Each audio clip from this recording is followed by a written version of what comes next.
best of them all. Check, you the best.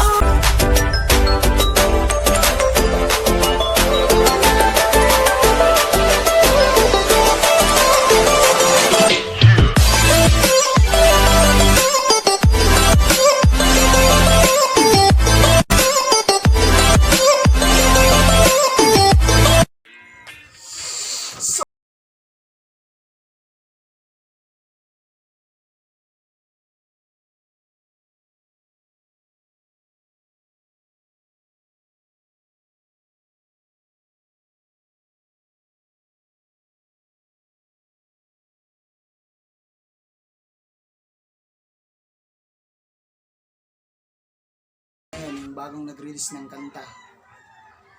So, magre-react tayo.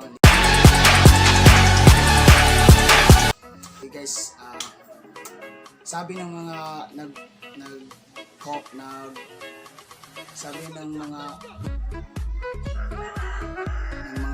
fans ko na nag-comment na i-react ko daw to is grabe daw, grabe kaganda yung production, yung setup ng video, yung paggawa at pag-represent ng isang K-pop sa video na to is grabe daw. So yung mga director siguro nito, grabe, hindi basta-basta yung video na gagawin.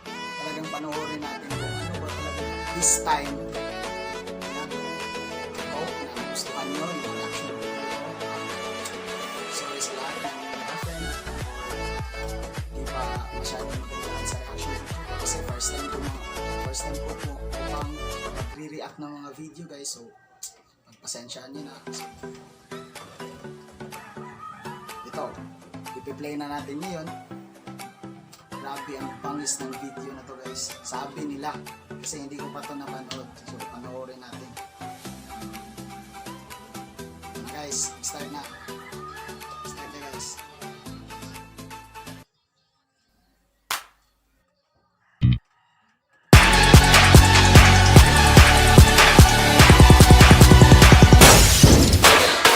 Give me now. 나 아이싱 급하게 말고 꺼졌어. What?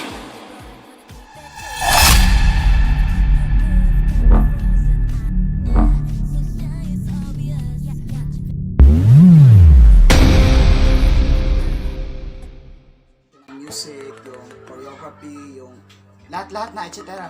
Grabe guys, ang talino ng gumawa ng kanta na to. Yung facial expression niya, yung pagdala niya sa kanta, the best. At saka guys, dapat nating suportahan talaga yung K-pop. Kasi dito sa Pinas, mayroon ng K-pop eh.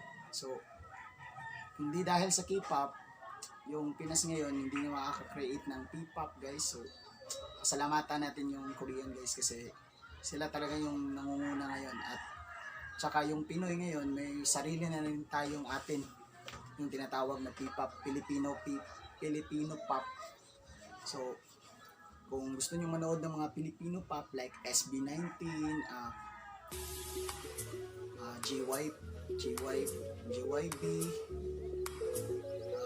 JYP, Alamat, tsaka yung isa, First One, at HP guys, at Bini.